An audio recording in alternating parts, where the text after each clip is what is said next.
नमस्कार। ये कहानी है साहस और अटूट विश्वास की। आइए कहानी शुरू करते हैं। एक जमाने में हमामा नाम का एक विशालकाय जजीरा था। उस जजीरे पर खलकान नाम का एक निर्दयी बादशाह राज करता था। उसकी प्रजा उसके लगातार बढ़ते हुए अत्याचारों और जुल्मों से बहुत दुखी थी। बादशाह हमेशा अपनी प्रजा को सताने और उन पर जुल्म ढाने की नई नई तरकीबें सोचता रहता था। सत्ता के इस मद में वह यह भी भूल चुका था कि एक दिन उसे भी यह दुनिया छोड़कर जाना है। उसे अपने लोगों के दर्द का जरा भी एहसास नहीं था।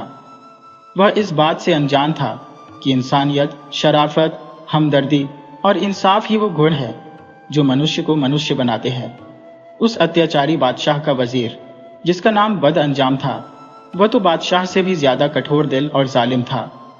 वह हमेशा खलकान को अपनी प्रजा पर नए नए अत्याचार करने के तरीके सुझाता रहता था। वजीर की इन क्रूर हरकतों से जजीरे के लोग बहुत परेशान थे और उससे छुटकारा पाने के रास्ते तलाश रहे थे। जब बादशाह और वजीर को खबर मिली कि लोग उनके जुल्म से तंग आकर विद्रोह की योजना बना रहे हैं, तो उन्होंने अपनी प्रजा पर और भी ज्यादा सितम ढाने शुरू कर दिए। देखते ही देखते सैकड़ों लोगों को बंदी बना लिया गया और बहुतों को फांसी के तख्ते पर लटका दिया गया। वजीर बद अंजाम ने अपने जासूसों को चारों तरफ लगा रखा था कि जो भी उनके खिलाफ कोई भी बात करे, फौरन उन्हें सूचना दी जाए। बादशाह और वजीर के खौफ से लोग उनके विरुद्ध मुंह खोलने से भी डरते थे। बादशाह के दरबार में कुछ अच्छे लोग भी मौजूद थे। वे दबे दबे शब्दों में बादशाह को जुल्म और सितम से बाज आने की कोशिश करते। कभी कभी तो बादशाह को अपनी गलतियों पर पछतावा भी होता, पर वजीर बद अंजाम तुरंत उसे प्रजा की तरफ से भड़का देता। वह कहता कि अगर आपने इनके साथ थोड़ी भी नरमी बरती तो ये तुरंत बगावत कर देंगे। इस तरह वह बादशाह को जुल्म और अत्याचार करने के लिए उकसाता रहता था। लोग अब बादशाह से कहीं ज्यादा उसके वजीर से डरने लगे थे। इसी जजीरे पर आबिदा नाम की एक नेक और साहसी महिला रहती थी। वह अकेली थी। दुनिया में उसका कोई सहारा नहीं था, मगर वह बहुत हिम्मत वाली थी। वह दिन रात बादशाह के जुल्मों के किस्से सुनती और अपनी आंखों से लोगों की मुसीबतें देखती। लोगों का दुख उसे सहन नहीं हुआ। आखिरकार एक दिन उसने मन ही मन ठान लिया कि चाहे उसकी जान रहे या जाए, वह लोगों को बादशाह और उसके वजीर के जुल्म से मुक्ति दिलाकर रहेगी। उसने लोगों में हिम्मत भरी और उन्हें इस बात पर तैयार कर लिया कि वे इस नेक काम में उसका साथ दें। वजीर के जासूसों ने तुरंत यह खबर वजीर तक पहुंचाई कि हुजूर, एक औरत है जो लोगों को आपके खिलाफ भड़का रही है। वजीर ने यह बात बादशाह को बताई और बादशाह ने तुरंत हुक्म दिया कि इस औरत को गिरफ्तार करके मेरे सामने पेश किया जाए। बादशाह के सिपाही आए और आबिदा को पकड़कर दरबार ले गए। दरबार में पहुंचते ही आबिदा ने देखा कि चारों तरफ सिपाही तलवारें लिए खड़े हैं और जल्लाद कोड़े लेकर तैयार है। बादशाह गुस्से से भरा बैठा था और उसका वजीर बद अंजाम हाथ बांधे उसके पास खड़ा था। वजीर को भी इस औरत पर बहुत क्रोध आ रहा था और वह बस बादशाह के हुक्म का इंतजार कर रहा था कि कब वह हुक्म दे और कब वह इस औरत को फांसी पर लटका दे। आबिदा ने यह सब देखा, पर वह इतनी हिम्मत वाली थी कि न तो वह डरी और न ही जरा सा भी हिचकिचाई। वह सीधे बादशाह के सामने जाकर खड़ी हो गई। बादशाह ने गुस्से से दहाड़ते हुए पूछा, ए औरत, तू कौन है? आबिदा ने निडर होकर जवाब दिया, मैं आबिदा हूं। बादशाह ने फिर पूछा, और मैं कौन हूं? आबिदा ने जवाब दिया, मैं नहीं जानती कि आप कौन है। ये सुनते ही बादशाह और वजीर दोनों गुस्से से लाल हो गए। वजीर चिल्लाकर बोला, ए औरत, ज़बान संभाल कर बात कर। तू नहीं जानती कि ये बादशाह सलामत है। तू अपनी गुस्ताखी में अपने वाली नेमत को कहती है कि मैं नहीं जानती। आबिदा ने पलटकर जवाब दिया, मेरा वाली नेमत तो सिर्फ अल्लाह है। उसी ने मुझे पैदा किया है, वही मुझे रोजी देता है, और जब मैं बीमार पड़ती हूँ तो वही मुझे शिफा देता है। वही नेक लोगों का रक्षक है और वही मेरी मदद करेगा। वजीर ये बातें सुनकर और भी जल भुन गया और कहने लगा, अच्छा ठहर जा, अब तुझे अपनी इस गुस्ताखी की सजा मिलेगी। तूने बादशाह के सामने यह बेअदबी की है। बादशाह भी आग बबूला हो रहा था। उसने अपने सिपाहियों को हुक्म दिया, इस औरत को अभी ले जाओ, इसके हाथ पांव बांधकर कैद खाने की सबसे अंधेरी कोठरी में डाल दो, ताकि यह वही भूख प्यास से तड़प तड़प कर मर जाए। सिपाही आबिदा को लेकर चले गए और उसे कैद खाने की एक अंधेरी काल कोठरी में बंद कर दिया, जिसमें न कोई खिड़की थी, न कोई रोशनदान, न हवा गुजर सकती थी और न रोशनी पहुंच सकती थी। आबिदा अपनी किस्मत पर शुक्रगुजार थी। उसने दिल में सोचा, अल्लाह मेरी मदद जरूर करेगा। वह मुसीबत में पड़े बेकसूर लोगों की सहायता अवश्य करता है। उसे यह बेकसूर सजा दी गई थी। बादशाह चाहता था कि वह इतनी तकलीफ से मरे कि लोगों के दिलों में दहशत बैठ जाए और वे उसके खिलाफ बात करना बंद कर दें। आबिदा ने सोचा कि अगर जुल्म के खिलाफ आवाज उठाने की वजह से उसे मरना भी पड़े तो कोई परवाह नहीं, ऐसी मौत तो जुल्म सहते रहने से कहीं बेहतर है। इस विचार से उसे बहुत सुकून मिला और वह अंधेरी कोठरी में पड़ी अपने ईश्वर को याद करती रही। आबिदा को काल कोठरी में पड़े अभी थोड़ी ही देर हुई थी कि अचानक एक जोरदार धमाका हुआ। उसके सामने की दीवार फट गई और उसमें से एक बेहद खूबसूरत औरत निकलकर उसके सामने आ खड़ी हुई। उस औरत के आते ही पूरी कोठरी रोशनी से भर गई। आबिदा ये सब देखकर हैरान रह गई। उस खूबसूरत औरत ने सबसे पहले तो आबिदा के हाथ पांव खोले, फिर बड़ी मधुर और नरम आवाज में उससे कहा, आबिदा, मैं आदिला हूं। हम तो बस एक ही किस्मत के बंधनों से बंधी है, इसलिए बहन कह लो। मैं तुम्हारी इस मुसीबत में सहायता करने आई हूं। आबिदा ने सोचा कि मेरी तो कोई बहन नहीं है और मैंने इस नेक दिल महिला को पहले कभी देखा भी नहीं। उसने पूछा, तुम कौन हो और यहां कैसे आई? आदिला ने जवाब दिया, मैं जिन्हों के बादशाह की मलिका हूं और तुम्हारी मदद करने आई हूं। मैं तुम्हें इस तकलीफ से छुटकारा दिलाऊंगी। यह कहकर आदिला ने एक ताली बजाई। तुरंत ही बहुत से जिन्न इंसानों के रूप में उसी फटी हुई दीवार के रास्ते कमरे में आ गए। आदिला ने उन्हें हुक्म दिया कि वे इस काल कोठरी को एक शानदार कमरे में बदल दें। बस पलक झपकते ही आबिदा की वह अंधेरी कोठरी एक खूबसूरत कमरे में बदल गई। उसमें कीमती कालीन बिछे थे, झाड़ फानूस लगे थे, बेहतरीन सामान रखा था और आबिदा के लिए एक आरामदायक पलंग पड़ा था। एक कोने में खाने की मेज लगी थी और उस पर 2 कुर्सियां रखी थी। आदिला ने आबिदा को एक कुर्सी पर बिठाया और दूसरी पर वह खुद बैठ गई। फिर उसने जिन्हों को हुक्म दिया कि मेज पर उम्दा उम्दा व्यंजन लगा दिए जाए। उसी वक्त मेज तरह तरह के स्वादिष्ट खानों से भर गई। आदिला ने आबिदा को खाना खिलाया और खुद भी खाया। जब दोनों का पेट भर गया तो आदिला बोली, मेरी प्यारी बहन आबिदा, अब मैं जा रही हूँ। जब भी तुम्हें भूख लगे तुम इस कुर्सी पर बैठ जाना और जो भी चीज मांगोगी दीवार फटेगी और वह चीज तुम्हारे सामने आ जाएगी। और हाँ, ये लो, ये मेरे बालों की लठ है। जब तुम्हें मेरी सख्त जरूरत हो तो इसमें से एक बाल जला देना और कहना, मेरी आदिला, बुलाती है तुझको तेरी आबिदा। मुझे पड़ गई है जरूरत तेरी, अगर तू ना आई तो होगी बुरी। ये कहकर आदिला और उसके सेवक उसी रास्ते से गायब हो गए जिस रास्ते से वे आए थे और दीवार फिर से पहले जैसी हो गई। आबिदा ने अपने अल्लाह का शुक्र अदा किया। अब उसकी हिम्मत और भी बढ़ गई थी और वह मजे से उस काल कोठरी में रहने लगी, जो अब एक खूबसूरत, रोशन और हवादार कमरा बन चुका था। ईश्वर ने इस मजलूम की मदद का एक बेहतरीन सिलसिला शुरू कर दिया था। अगले दिन पहरेदार यह देखने के लिए आए कि वह औरत मर गई है या नहीं। उन्होंने काल कोठरी में झांक कर देखा तो वहां एक खूबसूरत रोशन कमरा था और आबिदा मजे से पलंग पर लेटी आराम कर रही थी। उन्होंने फौरन जाकर वजीर को सारा किस्सा सुनाया। वजीर ने यह बात बादशाह को बताई। बादशाह बहुत हैरान हुआ। उसने वजीर से पूछा, अब क्या किया जाए? वजीर ने जवाब दिया, हुजूर, उस कमरे को गिरवा दिया जाए ताकि वह औरत इसमें दबकर मर जाए। बादशाह ने तुरंत ऐसा ही करने का हुक्म दिया। तुरंत मजदूर इस काम में लग गए। जब आबिदा ने देखा कि उसका कमरा गिराया जा रहा है और वह उसमें दबकर मर जाएगी तो उसे आदिला के बालों की लट याद आ गई। उसने झट से उसमें से एक बाल निकाला और उसे जलाकर कहने लगी, मेरी आदिला, बुलाती है तुझको तेरी आबिदा। मुझे पड़ गई है जरूरत तेरी, अगर तू ना आई तो होगी बुरी।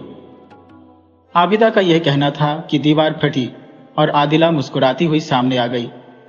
आते ही वह इत्मीनान से बोली, घबराओ नहीं, मुझे सब मालूम है। तुम थोड़ी देर के लिए अपनी आंखें बंद कर लो। आबिदा ने अपनी आंखें बंद कर ली। थोड़ी देर बाद आदिला ने कहा, आंखें खोल दो। आबिदा ने जो अपनी आंखें खोली तो उसने खुद को एक आलीशान महल में पाया। महल में बाग बगीचे थे, फूल पत्ते थे, परिंदे और दरख्त थे, सजे सजाए कमरे थे और वह खुद एक पलंग पर लेटी थी। आबिदा ने आदिला का धन्यवाद किया और आदिला वहां से गायब हो गई। उधर बादशाह के हुक्म पर मजदूरों ने वह कमरा गिरा दिया। अब वहां ईंटों और पत्थरों के ढेर के सिवा कुछ नहीं था। एक दिन अचानक महल के एक कमरे की दीवार फिर फटी और आदिला प्रकट हुई। उसके हाथ में एक तश्त, बड़ी थाली थी और उस तश्त में एक गद्दे का सिर रखा था। तश्त के चारों तरफ ताजा ताजा खून फैला हुआ था। आबिदा यह दृश्य देखकर घबरा गई। डर के मारे उसका बुरा हाल था, पर आदिला ने मुस्कुराकर उसे सांत्वना दी और उसका डर दूर किया। जब आबिदा के होश और हवास दुरुस्त हुए तो आदिला ने कहा, आबिदा देखो, मैंने तुम्हारे साथ जो एहसान किया वह तुम अच्छी तरह जानती हो। आबिदा ने जवाब दिया, बिल्कुल, कोई भी शरीफ आदमी आपके एहसान को नहीं भूल सकता। आदिला ने कहा, तो आज मेरा एक काम है, अगर तुम कर दो। बताओ क्या काम है? आबिदा बोली, मैं तुम्हारा हर काम करने के लिए तैयार हूं। अच्छा तो सुनो। आदिला ने कहा, यह गधे का सिर है, इसे तुम अपने पास रख लो। इसके साथ एक बेटे की तरह सलूक करना।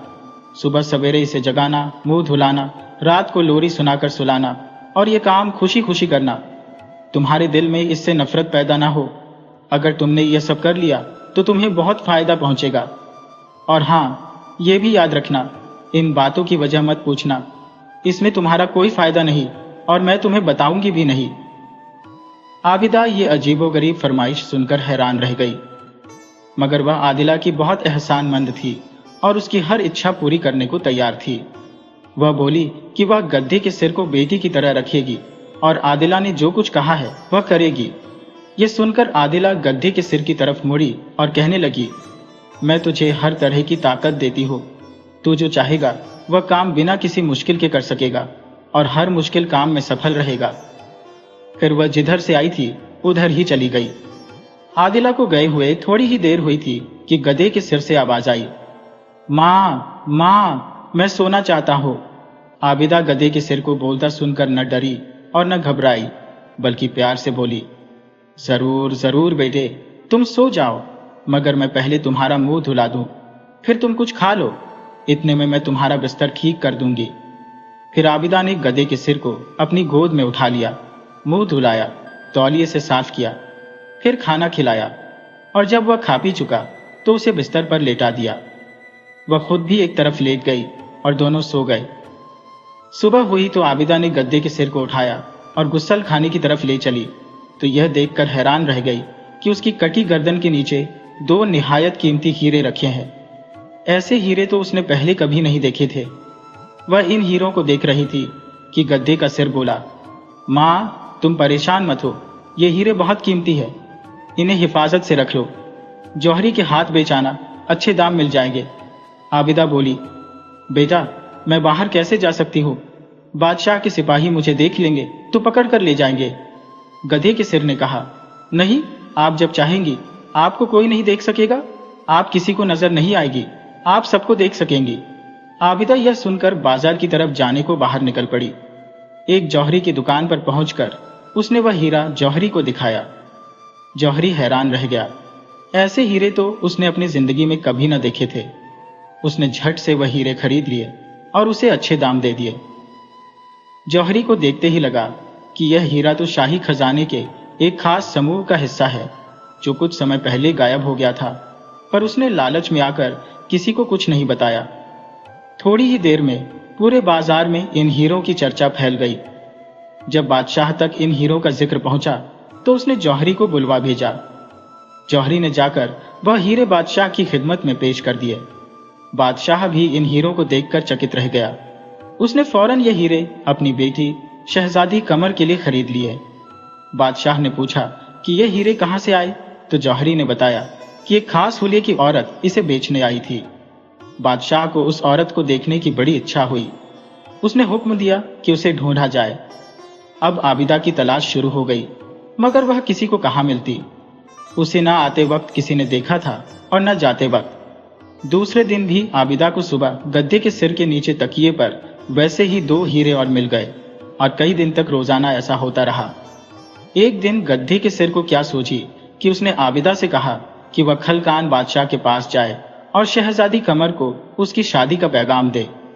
गद्दे के सिर की यह बात सुनकर आबिदा भौचक्की रह गई।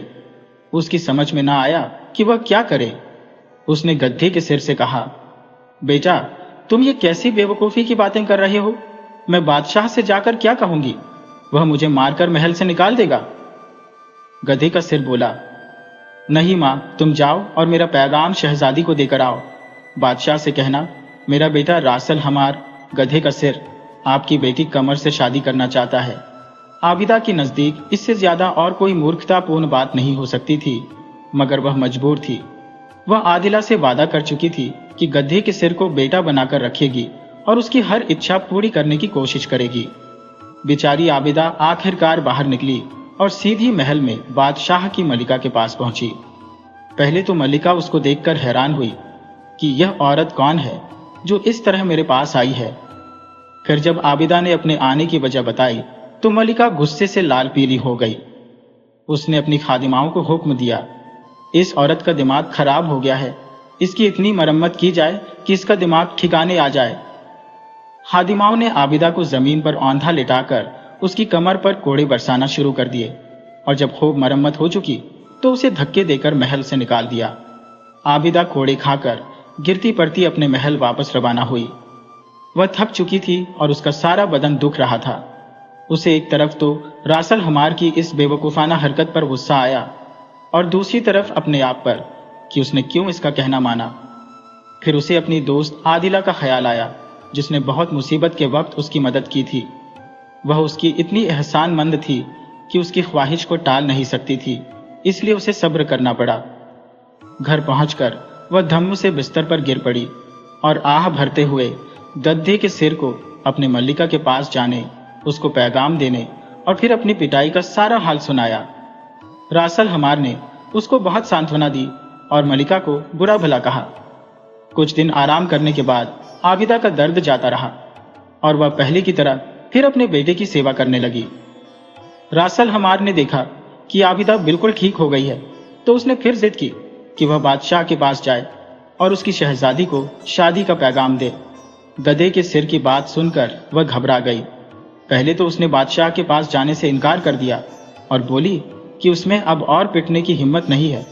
लेकिन जब रासल हमार ने बहुत ज्यादा आग्रह किया और आदिला का वास्ता दिया तो वह जाने के लिए तैयार हो गई। इस बार भी वह सीधी मल्लिका के महल में पहुंची। उसने अपने आने का मकसद बताया। मल्लिका गुस्से से कांप गई। उसने फिर पहरेदारिनियों को हुक्म दिया, इस औरत को ऐसी सजा दी जाए कि दोबारा ऐसी बेतुकी बात कहने के लिए महल में दाखिल ना हो सके। बादशाह की बेटी क्या इस काबिल है कि उसकी शादी गधे के सिर से की जाए? ऐसी बात कहना भी बादशाह, मल्लिका और शहजादी की सख्त तौहीन और बेइज्जती है। ये औरत बड़ी गुस्ताख और पागल है। पहरेदारिनियों ने आबिदा को पकड़कर इतनी पिटाई की कि वह बेहोश हो गई। फिर उन्होंने उसे घसीटकर महल के बाहर डाल दिया। आबिदा को जब होश आया तो उसके सारे बदन से खून बह रहा था, मुंह सूज गया था और उठकर चलने की ताकत न थी। वह चुपचाप आंखें बंद किए लेटी रही।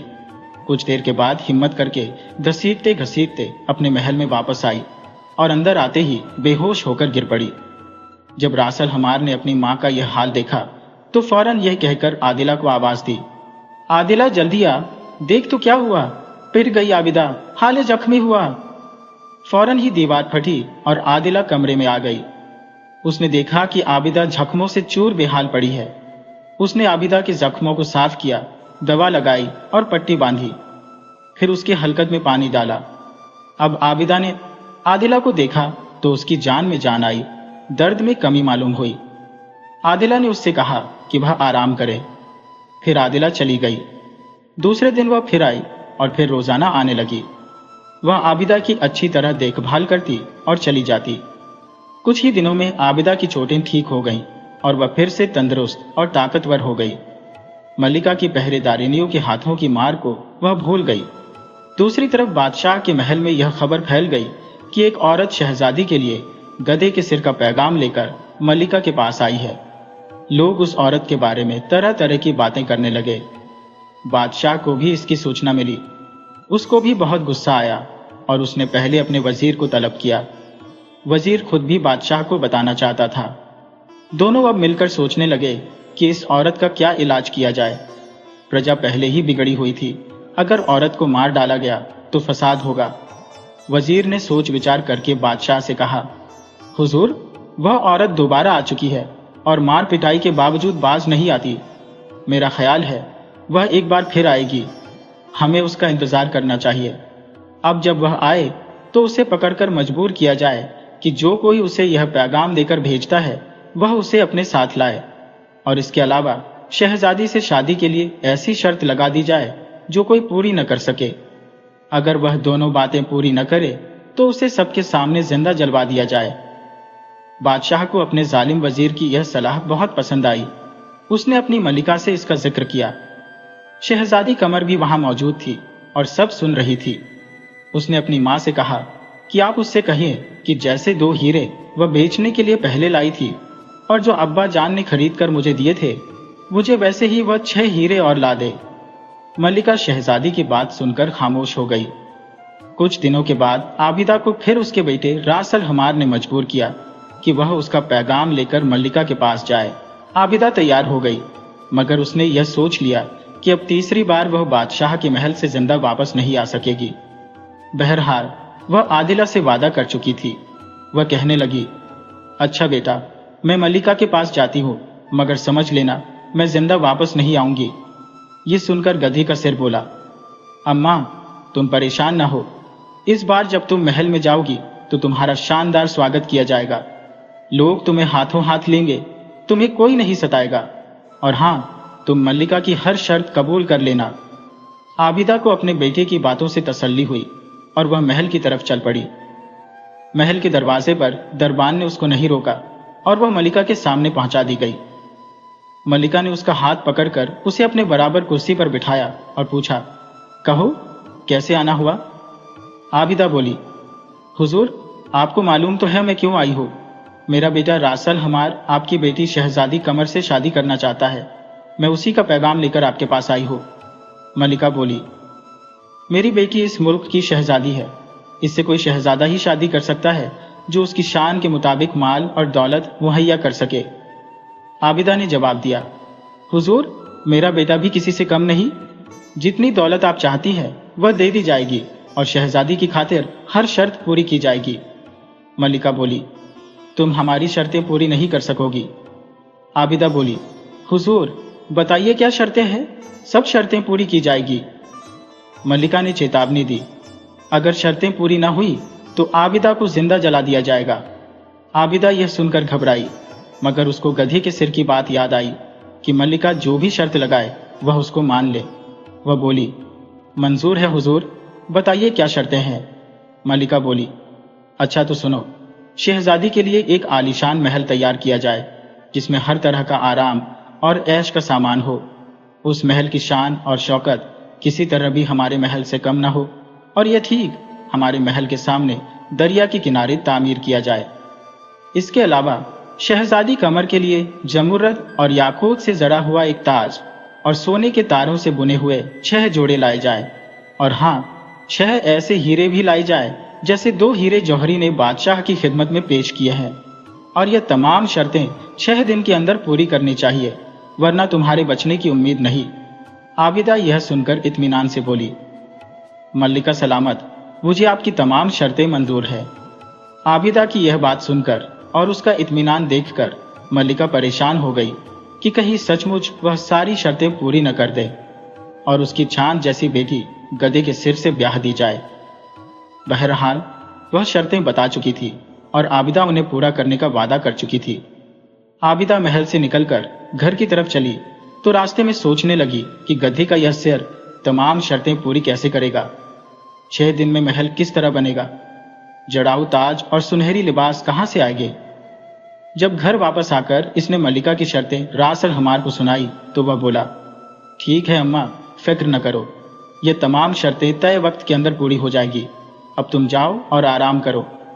मल्लिका की शर्त के मुताबिक जब 5 दिन पूरे हो गए तो रात को जब आबिदा सोई हुई थी, आदिला और उसके जिन्नों के लश्कर ने शहजादी के लिए एक आलीशान महल ठीक शाही महल के सामने खड़ा कर दिया और उसे कीमती सामान से सजाकर तैयार कर दिया।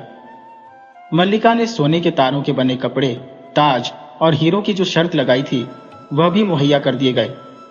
इसके अलावा और भी बहुत सा उम्दा सामान महल में था। रासल हुमार सारी रात खुशी से जागता रहा।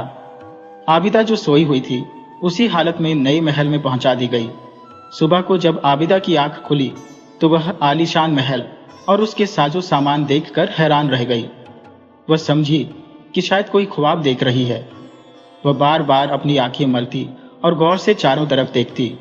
आखिरकार उसे यकीन आ गया कि यह ख्वाब नहीं, हकीकत है। आबिदा को जागता देखकर गधे के सिर ने कहा, अम्मा, मल्लिका की तमाम शर्तें पूरी हो गई हैं, अब आप जाकर उनको बता दें। आबिदा ने पूछा, ये सब कुछ कैसे हुआ? रासल हुमार बोला, ये सब मेरी अच्छी आदिला ने किया है। आप जरा खिड़की से झांक कर देखिए, वह सामने खलकान बादशाह का महल है और वह बादशाह अपनी मलिका के साथ बालकनी पर खड़ा हैरत से हमारे महल को देख रहा है।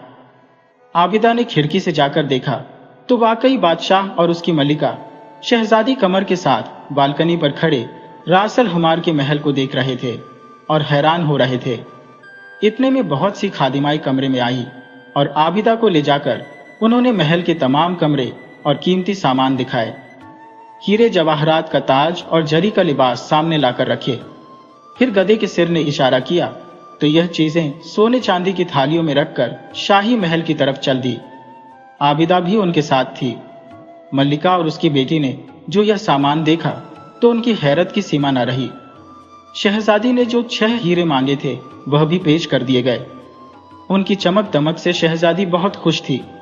जब बादशाह ने देखा कि आबिदा ने तमाम शर्तें पूरी कर दी है तो उसने शहजादी की शादी की तैयारियों का हुक्म दे दिया। सारे शहर में चर्चा हो गया। यह अजीब किस्म की शादी थी। शहजादी की शादी एक गधे के सिर से हो रही थी। लोगों में फुसफुसाहट हो रही थी, मगर बादशाह और उसके वजीर बद अंजाम के डर से कोई जुबान नहीं खोलता था। अभी यह तैयारियां हो रही थी कि शहजादी आबिदा के नए महल में पहुंची और कहा, मैं अपने होने वाले शौहर से मिलना चाहती हूँ। आबिदा उसे लेकर उसके कमरे में गई जहां गद्दे का सिर था। शहजादी उसे देखकर जरा भी न घबराई और मोहब्बत से उसके सिर पर हाथ फेरने लगी। रासिल हुमार ने जो शहजादी को इस तरह देखा तो बोला, तुम्हें तो रंज होगा कि तुम्हारा ब्याह एक जानवर के सिर से हो रहा है। शहजादी ने जवाब दिया, हरगिज नहीं, मैं तो बहुत खुश हूं। मैं तुम्हारे साथ हंसी खुशी रहूंगी। रासल हुमार बोला, क्या तुम इससे खुश नहीं होती कि कोई खूबसूरत शहजादा तुम्हें ब्याह कर ले जाता? शहजादी कमर ने जवाब दिया, नहीं, कोई शहजादा भी मेरे लिए इस कदर अच्छी और कीमती चीजें नहीं ला सकता था। तुम मेरे शौहर हो, मैं तुम्हारी सेवा करूंगी। शहजादी कमर के मुंह से ये अल्फाज सुनकर रासल हुमार खुश हो गया और उसने यह कहकर आदिला को आवाज दी, आदिला, आदिला, जल्दी आ, जल्दी आ। शहजादी कमर भी खड़ी है यहाँ, मुझसे करने को शादी, यह तैयार है। यह आवाज उसके मुंह से निकली ही थी कि दीवार फटी और आदिला कमरे में आ गई। वह खुशी से गुनगुना रही थी। आते ही उसने गधे के सिर से मुखातिब होकर कहा, अच्छे मियां रासल हुमार, तुम जल्दी से अपनी असली शक्ल में वापस आ जाओ। ये सुनते ही गधे का सिर गायब हो गया और शहजादी कमर ने देखा उसके सामने एक निहायत खूबसूरत और जवान शहजादा खड़ा है। आबिदा भी उसे देखकर हैरान रह गई। अब आदिला ने कहा, शहजादी कमर, तुम्हें मुबारक हो। यह अंदरीस है, जिन्हों के बादशाह आखिब का बेटा। इसका बाप बहुत जालिम बादशाह था। वह अपनी प्रजा पर जुल्म करता था। अंदरीस को यह पसंद नहीं था। वह बार बार अपने बाप को समझाता और प्रजा पर जुल्म करने से मना करता। एक दिन उसके बाप ने गुस्से में आकर अंदरीस को गधे का सिर बना दिया और घर से निकाल दिया।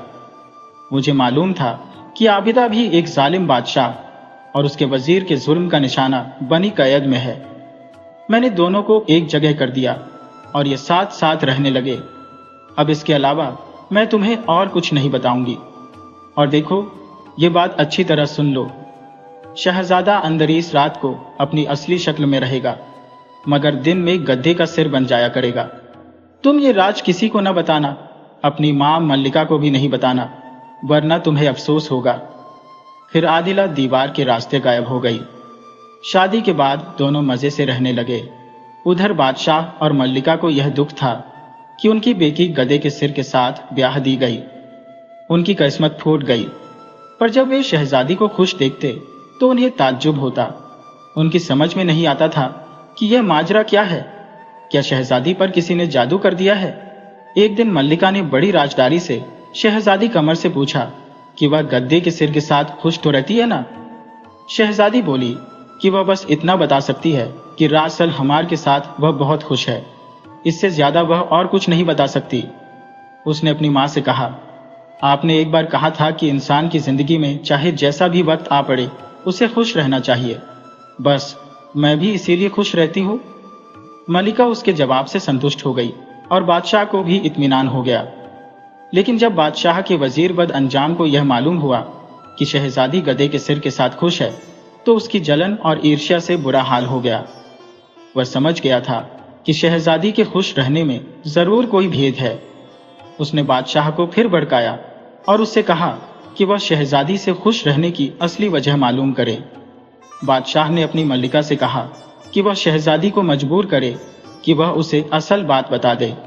अब मल्लिका ने हर रोज शहजादी से पूछना शुरू कर दिया, और जब शहजादी को वह राज बताने के लिए तैयार न पाया तो एक दिन उसने कहा, बादशाह ने कसम खा ली है कि अगर मैंने तुम्हारे खुश रहने की असल वजह मालूम नहीं की तो वह मेरा सर कलम करा देगा। शहजादी कमर बड़ी मुश्किल में फंस गई। आदिला ने उसको मना कर दिया था कि वह यह राज न बताए कि रासल हमार रात होते ही अपनी असली शक्ल में वापस आ जाता है। वह दरअसल एक शहजादा है। दूसरी तरफ माँ की जान खतरे में थी। वह जानती थी कि उसका बाप बादशाह बहुत जालिम है और वजीर उससे भी ज्यादा जालिम। खैर, उसने माँ से यह वादा लेकर कि वह बादशाह के सिवा किसी को नहीं बताएगी, सारा राज उगल दिया। मल्लिका यह सब सुनकर बड़ी खुश हुई कि शहजादी की शादी दरअसल एक शहजादे से हुई है। उसने अपनी बेटी को इस बात पर राजी कर लिया कि रात को मैं चुपके से महल में आकर शहजादे को उसकी असली हालत में देख लूंगी। चुनांचे आधी रात को वह खामोशी से महल में आई और बेटी के कमरे में झांक कर देखने लगी।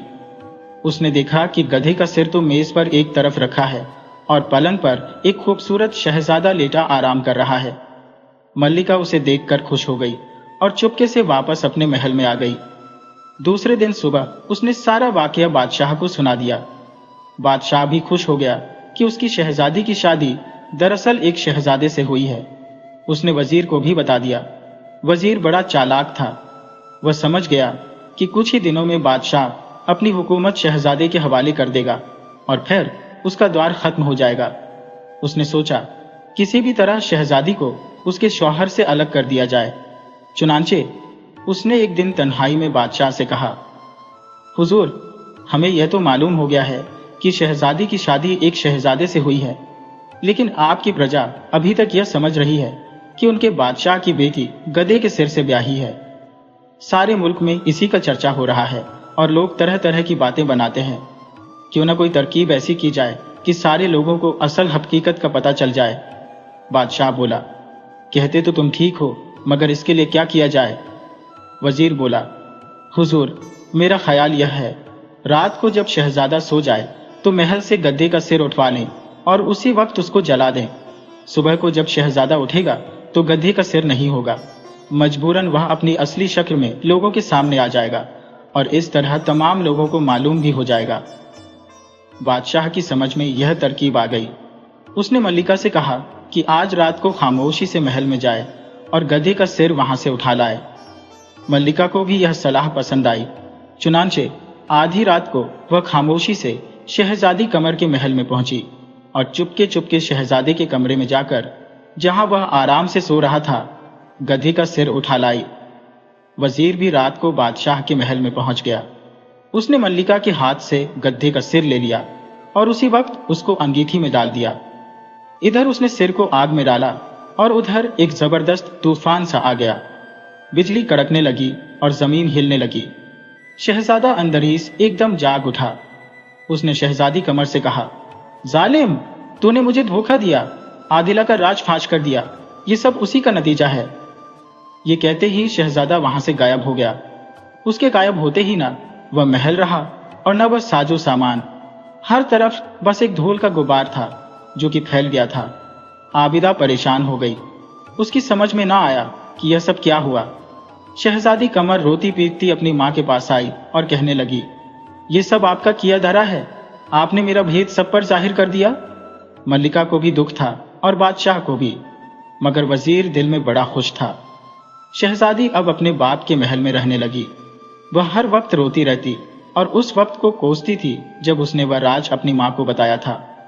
बादशाह और उसके तमाम दरबारी यह जानते थे कि यह सारी कारस्तानी वजीर की है, जिसने पहले बादशाह को मजबूर किया कि वह शहजादी का राज मालूम करे, फिर गद्दे का सिर मलिका से लाने को कहा और उसे जलवा दिया। प्रजा पहले ही उससे नफरत करती थी और बादशाह भी अब उसे नापसंद करने लगा। आबिदा भी शहजादी कमर के साथ ही बादशाह के महल में आ गई। उसको भी शहजादी के हाल पर बड़ा दुख था। एक दिन अचानक उसे आदिला के दिए हुए बालों का ख्याल आया। उसने कहा था कि जब भी कोई मुसीबत आए मेरे बाल को आग दिखाना, मैं फौरन आ जाऊंगी। आबिदा ने सोचा, यही वक्त है आदिला को बुलाने का। इससे बड़ी और मुसीबत क्या होगी। चुनांचे उसने एक बाल को निकालकर जलाते हुए आदिला को आवाज दी, मेरी आदिला, बुलाती है तुझको तेरी आबिदा। बड़ी ही मुसीबत में है मुब्तला, करो क्या तू ही कुछ बता। आबिदा के मुंह से ये अल्फाज निकलते ही दीवार फटी और आदिला सामने आ खड़ी हुई। उसके चेहरे पर उदासी थी। उसने आबिदा से कहा, शहजादी ने अपनी कसम तोड़ दी, सारा भेद अपनी माँ को बता दिया और इसी ने दूसरों को बताया। यह सब उसी का नतीजा है। खैर आबिदा, मैंने हर तरह से तुम्हारी मदद करने का वादा किया है। तुम अपनी आंखें बंद करो। आबिदा ने अपनी आंखें बंद कर ली और फिर जो खोली तो वह खुद को अंदरीस के महल में पाया। शहजादा अंदरीस पलंग पर पड़ा कराह रहा था। उसका सारा बदन झुलसा हुआ था, जैसे किसी ने आग में डाल दिया हो। आबिदा ने उसे देखा तो समझ में ना आया कि यह कौन है, क्योंकि उसने तो कभी गद्दे के सिर को उसकी असली शक्ल में देखा ही न था। अंदरीस ने उसे अपने करीब आने को कहा। जब वह करीब आई तो कहने लगा, मेरी अच्छी अम्मा, मैं तुम्हारा रासल हमार हो। फिर उसने सारा किस्सा आबिदा को सुनाया और कहने लगा, वजीर बद अंजाम के हाथों मेरा यह हाल हुआ है और मैं आग में फूंका जा रहा हूं। अब मेरे ठीक होने की सूरत यही है कि वजीर का खून मेरे बदन पर मला जाए। आबिदा सोच में पड़ गई कि वह क्या करे। इतने में फिर दीवार फटी और आदिला ने निकलकर उससे कहा, तुमने अंदरीस का हाल देख लिया, अब जल्दी से आंखें बंद करो। आबिदा ने आंखें बंद कर ली। फिर जो खोली तो वह बादशाह के महल में थी। कमर उसके सामने खड़ी थी। वह हैरान थी कि अभी आबिदा यहाँ नहीं थी, अचानक कहाँ से आ गई। आबिदा ने उसको सारा वाकया सुनाया और बोली कि बादशाह को जाकर सूचना दी जाए और अंदरीस को बचाने की कोई कोशिश की जाए। शहजादी कमर ने अपनी माँ मलिका को तमाम बात बताई। वह शहजादे की तरफ से सख्त बेचैन और परेशान थी। मलिका ने बादशाह से कहा, बादशाह पहले ही वजीर से नाराज था और चाहता था कि किसी तरह उससे छुटकारा हासिल करे। प्रजा भी अब खुलेआम वजीर को बुरा भला कहने लगी थी।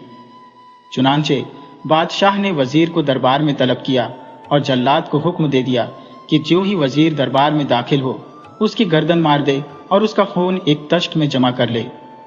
अब जल्लाद तो तैयार ही था। जैसे ही वजीर दरबार में पहुंचा, उसने उसकी गर्दन तलवार से उड़ा दी और उसका खून एक तश्त में डाल दिया। बादशाह ने वह तश्त मलिका के पास भिजवा दिया। जैसे ही वह तश्त मलिका ने आबिदा को दिया, दीवार फटी और आदिला नजर आई। आदिला ने आबिदा से कहा कि वह आंखें बंद कर ले। उसने आंखें बंद करके खोली तो अपने आप को अंदरीस के महल में पाया। वह जल्दी से आगे बढ़ी और तश्त का सारा खून शहजादे के बदन पर डाल दिया। खून गिरते ही पानी में बदल गया और अंदरीस जैसे नहाकर उठा हो एकदम तंदुरुस्त हो गया। शहजादे के तंदुरुस्त होते ही फिर एक तूफान सा उठा और शोर हुआ। कुछ देर बाद आबिदा ने देखा वह उसी महल में है जो शहजादी के लिए बादशाह के महल के सामने बनाया था। शहजादा अपनी असली शक्ल और सूरत में सामने बैठा था। उधर बादशाह, मल्लिका और शहजादी कमर की नजर जो खिड़की से बाहर गई तो सामने फिर शहजादी का महल खड़ा नजर आया। शहजादी दौड़कर अपने महल में आई। शहजादे को देखकर खुश हो गई। फिर उसने माफी मांगी। शहजादा बोला, वादा करने के बाद उसको पूरा करना फर्ज है। खैर, जो हुआ सो हुआ, इसमें भी कुछ भलाई थी। बादशाह और मल्लिका भी वहां आ गए। उन्होंने पहली बार शहजादे को देखा, वह भी उनसे पहली बार मिला। फिर शहजादे ने आबिदा का हाथ पकड़कर शहजादी, बादशाह और मल्लिका से कहा, हम सब इनके एहसानमंद हैं। इन्होंने हमें मुश्किलों से बचाया। इन्होंने प्रजा के दुश्मन वजीर बद अंजाम को उसके सही अंजाम तक पहुंचाया। इन्होंने मुझे मेरे बाप के जुल्म से बचाया। बादशाह आबिदा का धन्यवाद करने लगा तो वह बोली, बादशाह सलामत, आपने मुझे नहीं पहचाना। मैं वही औरत हूँ जिसको आपने अपने वजीर बद अंजाम के कहने पर मौत की कोठरी में भूखा प्यासा मरने को डलवा दिया था। फिर इसके कहने पर आपने उस कोठरी को ढा दिया ताकि मैं उसमें दब कर मर जाऊं। मगर अल्लाह ने मुझे फिर बचा लिया और फिर मेरे जरिए सालिम वजीर का खात्मा कराया। अब आप भी जुर्म से बाज आ जाइए और वादा कीजिए कि अपनी प्रजा के साथ मोहब्बत और मेहरबानी का सलूक करेंगे। बादशाह शर्मिंदगी से सर झुकाए यह सब बातें सुन रहा था।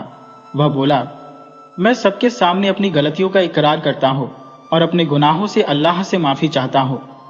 आइंदा सबके साथ नरमी और मोहब्बत का बर्ताव करूंगा, इंसाफ करूंगा और जिसका जो हक है वह उसे दूंगा। फिर बादशाह ने हुक्म दिया कि वजीर की लाश शहर में लटका दी जाए ताकि तमाम लोग उसका हश्र देख लें। तमाम कैदी रिहा कर दिए जाए और जिसका माल असबाब लूटा गया है वह अपना माल और असबाब आकर ले जाए। बादशाह के हुक्म पर शहर में खुशी के नगाड़े बजने लगे। प्रजा ने चैन की सांस ली और शहजादा अंद्रीस शहजादी कमर के साथ अपने महल में हंसी खुशी रहने लगा।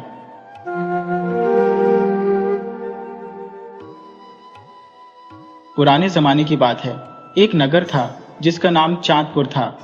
वहां पर राजा शेर सिंह का राज चलता था। अब राजा और रानी की शादी को बहुत लंबा अरसा बीत चुका था, पर उनके घर में कोई किलकारी नहीं गूंजी थी, यानी उन्हें कोई संतान नहीं थी। राजा के दरबार में एक मंत्री जी थे। उनका नाम था सुमेरचंद, जो बहुत ज्ञानी और समझदार थे। किस्मत की देखिए कैसी अजीब लीला थी कि राजा और मंत्री दोनों की ही गोद सोनी थी। फिर एक दिन ऐसा हुआ कि जैसे ईश्वर ने कोई चमत्कार कर दिया हो। राजा की रानी और मंत्री की पत्नी दोनों एक ही साथ गर्भवती हो गईं।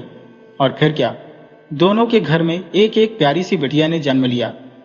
इस खुशी से तो जैसे पूरे राजमहल में दीपावली छा गई हो। हर तरफ मंगल गीत गाए जाने लगे। राजा और मंत्री दोनों ने खुशी से दिल खोलकर गरीबों में सोना चांदी और अन्न दान किया। जब बेटियों के नाम रखने की बारी आई, यानी नामकरण संस्कार हुआ, तब राजपुरोहित ने राजकुमारी का नाम चंद्रमती रखा और मंत्री जी की बेटी का नाम वीरमती रखा गया। राजकुमारी चंद्रमती और मंत्री जी की बिटिया वीरमती दोनों एक साथ सहेलियों की तरह हंसते खेलते बड़ी होने लगी। फिर दोनों को एक ही आचार्य जी के पास पढ़ने लिखने के लिए भेजा गया। ऐसे ही करते करते समय पंखों से उड़ता चला गया। एक दिन आचार्य जी उन्हें पढ़ा रहे थे तो उन्होंने पहले मंत्री की बेटी वीरमती से पूछा, बेटी वीरमती, आज तुमने अपना पाठ याद कर लिया है? वीरमती ने तुरंत आदर से जवाब दिया, जी गुरुजी। गुरुजी ने प्यार से कहा, शाबाश मेरी बच्ची। इसके बाद आचार्य जी ने राजकुमारी चंद्रमती से यही सवाल पूछा, राजकुमारी, तुम्हारा पाठ याद हो गया क्या? राजकुमारी का चेहरा उतर गया। वह दुखी होकर बोली, गुरुजी, मैंने बहुत कोशिश की, पर पता नहीं क्यों मुझे पाठ बिल्कुल याद नहीं हो रहा है। आचार्य जी ने गहरी सांस ली और बोले, मैं जानता हूं बेटी, क्योंकि तुम एक अभागिन हो। तुम्हारे जीवन में बहुत दुख लिखे हैं। अपने आचार्य के मुंह से यह कठोर बात सुनकर राजकुमारी तो जैसे टूट ही गई। वो फूट फूट कर रोने लगी। महल पहुंचकर उसने यह सारी बात अपने पिता राजा शेर सिंह को बताई। रोते हुए बोली, पिताजी, मैं अब आचार्य जी के पास पढ़ने नहीं जाऊंगी। वह मुझे हर रोज अभागिन कहते हैं, जबकि मंत्री जी की बेटी की वह हमेशा तारीफ करते हैं। राजा का दिल अपनी बेटी के लिए तड़प उठा। उन्होंने उसी समय पक्का इरादा कर लिया कि वह आचार्य जी से जरूर मिलेंगे। फिर राजा अपनी बेटी को गोद में बिठाकर साथ लेकर आचार्य जी के आश्रम पहुंचे। राजा को सामने देखकर आचार्य जी आश्चर्यचकित हुए और बोले, राजन, आपने यहाँ आने की तकलीफ क्यों उठाई? मुझे बुला लिया होता। राजा ने गहरी निराशा से कहा, आचार्य जी, उस बात से कोई फर्क नहीं पड़ता। आप मुझे बस ये बता दीजिए कि आपने मेरी फूल सी बेटी को अभागिन क्यों कहा? आचार्य जी बोले, राजन, आप इस बारे में नहीं पूछें तो अच्छा रहेगा, वरना सच्चाई सुनकर आपको बहुत ज्यादा तकलीफ होगी। राजा ने जिद करते हुए कहा, नहीं आचार्य जी, मैं यहाँ सच्चाई जानने के लिए ही आया हूँ। आपको मेरे सवाल का जवाब देना ही होगा। तब आचार्य ने मजबूर होकर कहा, ठीक है महाराज, अगर आपकी यही इच्छा है तो ध्यान से सुनिए। राजकुमारी सचमुच भविष्य में अभागी होगी। उसके भाग्य में सिर्फ और सिर्फ दुख ही दुख लिखे हैं, जबकि मंत्री जी की बेटी वीरमती के भाग्य में तो पूरी दुनिया के सुख लिखे हैं। ये बात सुनते ही राजा की आंखों के सामने जैसे अंधेरा छा गया।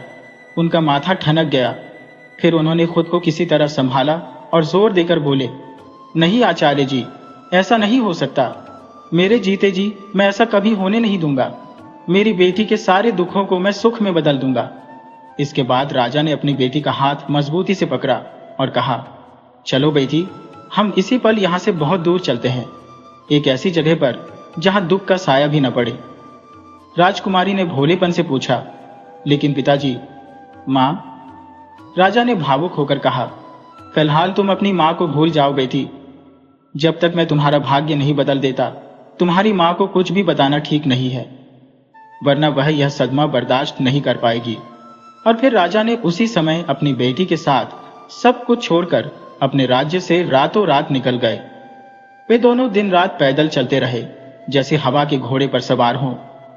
चलते चलते वे दोनों एक अजीब नगर में जा पहुंचे। वहां पर घर तो बहुत थे, पर कोई इंसान दिखाई नहीं दे रहा था, बल्कि हर जगह पत्थर की बनी मूर्तियां ही नजर आ रही थी। पिता और बेटी दोनों इस विचित्र नजारे को देखकर हैरान थे कि यह कैसा सन्नाटे वाला नगर है। चलते चलते राजकुमारी को जोरों की प्यास लगने लगी। तभी उन्हें वहां एक महल जैसा दिखने वाला बड़ा भवन दिखाई दिया। वे दोनों उसके नजदीक पहुंचे, लेकिन आश्चर्य की हद यह थी कि वहां भी कोई आदमी नहीं था। राजकुमारी ने मासूमियत से कहा, पिताजी, मैं इस भवन के अंदर जाकर देखती हूँ, शायद पीने के लिए पानी मिल जाए। इतना कहकर राजकुमारी झट से उस महल के अंदर चली गई, जबकि राजा बाहर ही खड़े रहे। लेकिन जैसे ही राजकुमारी महल के अंदर गई, दरवाजा अपने आप जोर से बंद हो गया। ये देखकर राजा तो भौंचक्का रह गए, जबकि राजकुमारी महल के अंदर से जोर जोर से चिल्लाने लगी, पिताजी, दरवाजा खोलिए। राजा ने बाहर से दरवाजा खोलने की बहुत कोशिश की, पर कोई फायदा नहीं हुआ। बेचारी राजकुमारी चंद्रमती महल के अंदर रोती बिलखती रह गई। राजा उसी समय मदद के लिए महल से निकलकर इधर उधर भटकने लगे, पर उन्हें इस नगर में पत्थर की मूर्तियों के सिवा कोई नहीं मिला। आखिरकार थक हार कर राजा मायूस होकर सोचने लगे कि यहाँ भटकते भटकते मुझे 4 दिन हो गए हैं, पर अभी तक कोई आदमी नहीं मिला जो मेरी कोई मदद कर सके।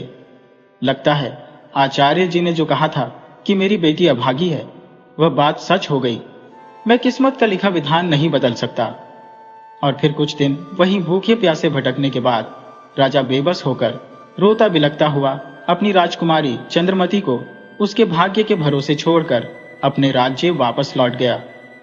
महल पहुंचकर उन्होंने भारी मन से रानी को सारी दुख भरी बात बताई। इस घटना के बाद राजा ने अपनी बेटी को ढूंढने के लिए कई बार उस अज्ञात नगरी की तरफ यात्रा की, लेकिन वहां उन्हें वह नगरी दोबारा कभी नहीं मिली। आखिरकार राजा अपनी बेटी को ढूंढ ढूंढ कर थक गए। दूसरी तरफ राजा के उस रहस्यमय नगर से जाते ही उस महल का दरवाजा अपने आप खुल गया। लेकिन जब राजकुमारी बाहर निकल कर आई तो उसने वहां अपने पिता को ढूंढने की बहुत कोशिश की, पर सब बेकार। वहां उसकी सुनने वाला कोई नहीं था। मजबूर होकर राजकुमारी महल में वापस लौट आई और हर कोने में घूम घूम कर देखने लगी। अचानक चलते चलते उसकी नजर चाबियों के एक बड़े गुच्छे पर पड़ी। उसने वह गुच्छा उठाया और महल के बंद कमरों पर लगे तालों को उन चाबियों से खोलने लगी। जब उसने पहले कमरे का ताला खोला तो वहां अनाज की बोरियों के ढेर लगे हुए थे। जब राजकुमारी ने दूसरे कमरे की चाबी खोली तो वहां तरह तरह के स्वादिष्ट पकवान तैयार पड़े थे। राजकुमारी ने पेट भरकर खाना खाया और पानी पीकर अपनी प्यास बुझाई। भूख प्यास में जाने के बाद राजकुमारी को एक और कमरा दिखाई दिया। उसने तीसरी चाबी से वह कमरा खोला तो वहां सजने संवरने का सारा सामान मौजूद था। इसके बाद राजकुमारी ने चौथी चाबी से एक और कमरा खोला। उसे देखकर उसकी आंखें चौंधिया गईं। उस कमरे में सोने चांदी के सिक्के और हीरे जवाहरात पड़े हुए थे। शायद यह इस महल का खजाना था। इसके बाद राजकुमारी ने महल का आखिरी कमरा खोला जिस पर ताला लगा था। कमरे के अंदर जब वह गई तो अचानक उसके मुंह से जोरदार चीख निकल गई। हे भगवान, ये क्या है? उसने देखा कि सामने बिस्तर पर एक राजा मूर्छित हालत में लेटा हुआ था और उसके पूरे शरीर में सुइयां चुभी हुई थी। राजकुमारी उसके पास गई तो देखा कि वह जिंदा था। वह सोचने लगी, हे भगवान, लगता है इन सुइयों को निकालने से राजा को होश आ जाएगा। और फिर राजकुमारी उसके शरीर से सुइयां निकालने लगी। वह मन ही मन सोच रही थी, न जाने किस कारण से इस आदमी की यह दुर्दशा हुई है। उस दिन के बाद से राजकुमारी को जितना भी समय मिलता वह सारा समय उस व्यक्ति के शरीर से सुइयां निकालने में लगा देती। एक एक करके 5 साल बीत गए। एक दिन राजकुमारी सुइयां निकाल रही थी तो अचानक उसे एक आवाज सुनाई दी। कोई कह रहा था, बांदी ले लो। बांदी? राजकुमारी सोचने लगी, इतने वर्षों के बाद आज किसी इंसान की आवाज सुनाई दी है। देखना चाहिए कि कौन है। जबकि महल के बाहर आवाज लगाने वाला वह एक बूढ़ा आदमी था और उसके साथ एक युवती भी थी। वे दोनों भी इस बात से हैरान और परेशान थे कि इस नगर में उन्हें कोई भी जिंदा इंसान नहीं दिखाई दिया। राजकुमारी महल से निकलकर तेजी से बाहर आई। उसने बूढ़े आदमी से पूछा, आप कौन हैं? बूढ़ा आदमी, जिसके साथ वह युवती थी, राहत महसूस करते हुए कहने लगा, शुक्र है भगवान का, यहां पर कोई इंसान दिखाई तो दिया। क्यों बेटी, क्या इस नगरी में तुम्हारे सिवा कोई और नहीं रहता? राजकुमारी मायूसी से बोली, पता नहीं बाबा, पिछले 5 साल से तो मैं यहां रह रही हूं। मुझे तो आज तक यहां कोई दिखाई नहीं दिया। और फिर वो बूढ़ा आदमी व्यापारिक लहजे में कहने लगा, बेटी, मैं इस बांदी को बेचना चाहता हूं, क्या तुम इसे खरीदोगी? तुम अकेली रहती हो, इससे तुम्हारा मन भी लगा रहेगा और ये तुम्हारा सारा काम भी कर देगी। राजकुमारी बोली, आप कहते तो ठीक है बाबा, लेकिन इस बांदी के बदले में आप क्या लेंगे? बूढ़ा आदमी बोला, सिर्फ 50 सोने के सिक्के। राजकुमारी तुरंत महल के अंदर गई और खजाने वाले कमरे में से 50 सोने के सिक्के लेकर आई। उसने वह सिक्के बूढ़े आदमी को दिए और फिर वह आदमी बांदी को वहीं छोड़कर राजकुमारी को ढेर सारा आशीर्वाद देता हुआ वहां से वापस लौट गया। राजकुमारी उस बांदी को महल में लेकर आई और पूछा, तुम्हारा क्या नाम है? दासी ने कहा, सुभद्रा। राजकुमारी ने पूछा, क्या तुम खाना बना लेती हो? दासी बोली, जी रानी जी, मैं सब काम कर लेती हूँ। और फिर राजकुमारी ने उस दासी को घर का सारा काम समझा दिया। अब दासी महल का सारा काम करती और राजकुमारी पूरा समय राजा के पास बैठी हुई सुइयां निकालती रहती। इस तरह से 1 साल और बीत गया। राजकुमारी ने देखा कि अब सिर्फ राजा की पलकों पर ही सुइयां बिंधी हुई है, इसके अलावा सारी सुइयां निकाली जा चुकी थी। वह खुशी खुशी सोचने लगी, पलकों पर बिंधी हुई इन सुइयों को निकालना रह गया है। पहले मैं नहा धोकर सुंदर वस्त्र पहनकर आऊंगी, उसके बाद इन सुइयों को निकालूंगी। जब राजा को होश आएगा और वह मुझे देखेंगे तो देखते ही रह जाएंगे। मेरी 7 सालों की सेवा सफल हो जाएगी। इसके बाद राजकुमारी कमरे से बाहर निकली और अपनी दासी से कहा, सुनो दासी, मैं नहाने के लिए जा रही हूं, तुम उस कमरे में मत जाना, वरना मुझसे बुरा कोई ना होगा। दासी बोली, बहुत अच्छा रानी जी। जब राजकुमारी वहां से चली गई तो दासी सुभद्रा मन ही मन सोचने लगी, रानी मुझे हमेशा उस कमरे में जाने से मना क्यों करती है? आखिर ऐसा क्या है उस कमरे में? आज मौका अच्छा है, मुझे यह रहस्य जरूर जानना चाहिए। और फिर दासी चुपके से उस कमरे के अंदर चली गई। अंदर का दृश्य देखकर वह हैरान रह गई। राजा के पलंग के नजदीक पहुंची तो देखा कि राजा जिंदा था। तभी उसकी नजर नजदीक में रखी हुई एक थाली पर पड़ी जिसमें अनगिनत सुइयां रखी हुई थी। दासी अब इस बात को समझने लगी कि राजकुमारी उसे इस कमरे में क्यों नहीं आने देती। वह चालाकी से विचार करने लगी, इसका मतलब तो यही हुआ कि राजा का पूरा शरीर सुइयों से बिंधा हुआ था और रानी रात दिन इस कमरे में बैठी हुई यही काम करती थी। अगर मैं इसकी पलकों पर बिंधी हुई सुइयों को निकाल दूं तो राजा जरूर ही जिंदा हो जाएगा। मौका अच्छा है, वरना सारा जीवन गुलामी ही करती रह जाऊंगी। दासी सुभद्रा तुरंत दूसरे कमरे में गई और जल्दी जल्दी से श्रृंगार करने लगी और अच्छी तरह से सजने धजने के बाद वह वापस राजा के कमरे में आई और पलकों पर बिंधी हुई सुइयों को उसने निकाल दिया। जैसे ही पलकों की सारी सुइयां निकली, न केवल राजा को होश आया बल्कि उसने आंखें भी खोल दी। तभी अचानक महल के बाहर से शोर शराबे की आवाज सुनाई देने लगी। यह सब देखकर दासी सुभद्रा घबरा गई। होश में आते ही राजा ने आश्चर्य से कहा, लगता है 7 वर्ष पूरे हो गए और मेरे राज्य की प्रजा भी पहले की तरह जीवित हो गई। धीरे धीरे राजा को सारी पिछली बातें याद आने लगी। असल में उस राजा का नाम राजकुमार महेंद्र था, जो कि अपने पिता विजय सिंह का इकलौता बेटा था। बचपन में ही उसकी मां का देहांत हो गया था, जिसकी वजह से उसके पिता ने दूसरी शादी नहीं की। राजकुमार जब थोड़ा बड़ा हुआ तो उसके पिता की भी मृत्यु हो गई। सिर्फ 16 वर्ष की उम्र में ही उसका राज्याभिषेक कर दिया गया। कुछ समय बीतने के बाद जब राजकुमार 20 वर्ष का हो चुका तो एक दिन अपने मंत्री के साथ जंगल में शिकार खेलने के लिए गया। राजकुमार एक हिरण का पीछा करने लगा, परंतु काफी देर तक हिरण के पीछे घोड़ा दौड़ाने के बाद भी उसे सफलता हाथ नहीं लगी।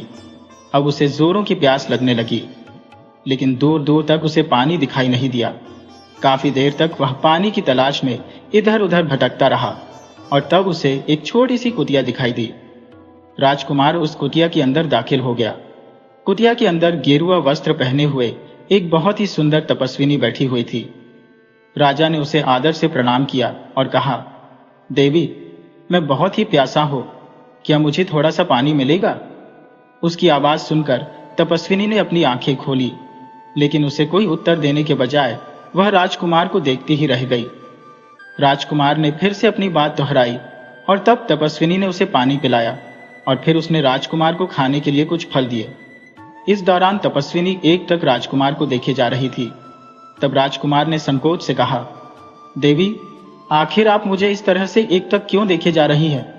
तपस्विनी बोली, आप एक राजा हैं। जी देवी, मैं एक राजा हूं और मेरा नाम महेंद्र है।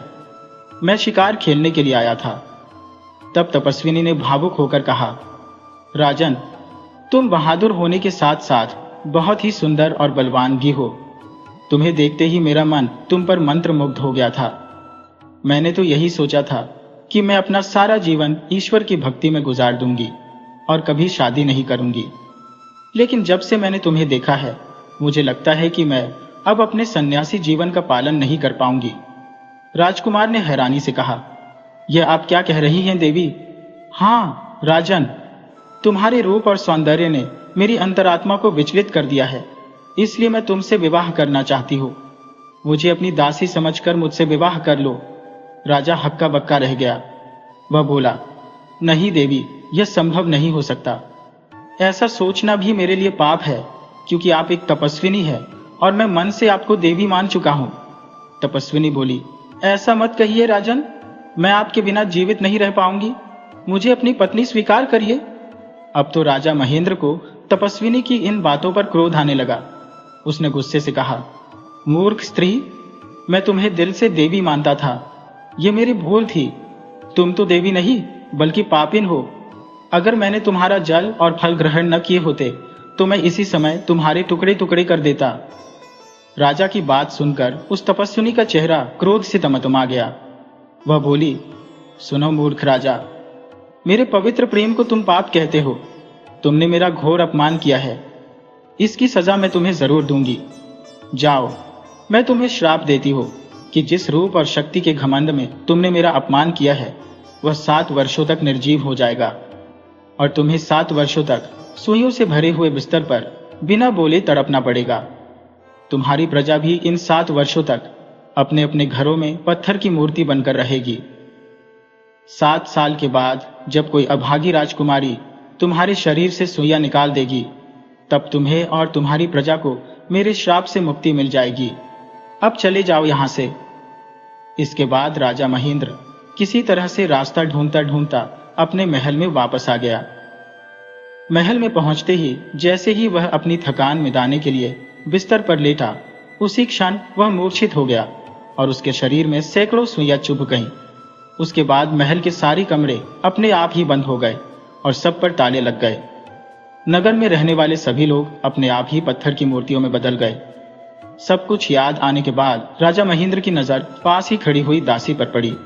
वो बोले, सुंदरी, तुम कौन हो? दासी बोली, मेरा नाम सुभद्रा है। राजन, मैंने ही आपके शरीर से यह सारी सुइयां निकाली है। और फिर राजा महेंद्र ने अपनी सारी आपबीती उस दासी को सुनाई कि किस तरह से वह एक तपस्विनी के श्राप के कारण ऐसी हालत में पहुंच गया था।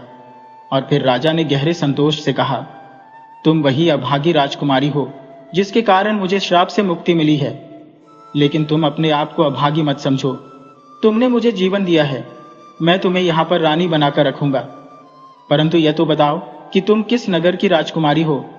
तब दासी सुभद्रा ने एक मनगढ़ंत झूठी कहानी बनाकर राजकुमार को सुना दी और कहा, मैं खुद भी नहीं जानती कि मैं किस राज्य की राजकुमारी हो। इधर राजकुमारी चंद्रमती स्नान करने के बाद जब अपने कमरे में वापस आई तो उसने देखा कि राजा और दासी आपस में बातें कर रहे थे। उसे झट से समझ में आ गया कि चालाक दासी ने राजा की पलकों से सुइयां निकाल दी और वह राजा को प्रभावित करने के लिए अपने आप को रानी कह रही है। वह निराश होकर सोचने लगी, सचमुच मैं कितनी अभागी हो। तभी राजा की नजर सामने से आती हुई राजकुमारी पर पड़ी तो उसने पूछा, यह कौन है? सुभद्रा ने झूठ बोलते हुए कहा, राजन, ये मेरी दासी है और यहीं पर रहती है। राजकुमारी यह सब देख नहीं सकी और वहां से चुपचाप अपने कमरे में चली गई और फूट फूट कर रोने लगी।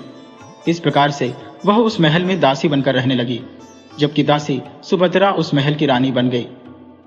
राजकुमारी चंद्रमती ने कभी भी राजा को अपनी सच्चाई बताने की कोशिश नहीं की, क्योंकि उसे लगता था कि राजा महेंद्र पूरी तरह से उस दासी के काबू में आ चुका है और उसकी बातों पर विश्वास नहीं करेगा, बल्कि ऐसा करने पर उसे महल से निकाल दिया जाएगा और फिर वह कहां जाएगी। कुछ समय बीता। एक दिन राजा महेंद्र को अपने एक जरूरी सरकारी काम से दूसरे देश जाना था। सारी तैयारी करने के बाद वह अपनी रानी के पास आया और प्यार से कहने लगा, रानी, मैं परदेश जा रहा हूं, बताओ तुम्हारे लिए क्या लेकर आऊं? सुभद्रा बोली, महाराज, आप मेरे लिए हीरो का बना हुआ एक हार लेकर आइएगा। इसके बाद राजा ने दासी के रूप में रह रही चंद्रमती से पूछा कि तुम्हारे लिए क्या लेकर आऊं? बेचारी हमारा बहुत ही ध्यान रखती है। चंद्रमती शांत स्वर में बोली, महाराज, आप मेरे लिए लकड़ी के खिलौने लेकर आइएगा, उनसे मेरा दिल बहल जाएगा। राजा उसी दिन अपने समुद्री जहाज पर सवार होकर परदेश के लिए रवाना हो गया। परदेश में अपना काम निपटाने के बाद उसने अपनी रानी सुभद्रा के लिए कीमती वस्त्र और आभूषण खरीदे और फिर लकड़ी के गुड्डा घोड़ियों की तलाश में निकल पड़ा। लेकिन उसे कहीं पर भी लकड़ी के गुड्डा गुड्डी नहीं मिले। राजा सोचने लगा कि इस नगर में तो लकड़ी के गुड्डे घोड़ियां नहीं मिले, किसी दूसरे नगर में जाकर देखना चाहिए।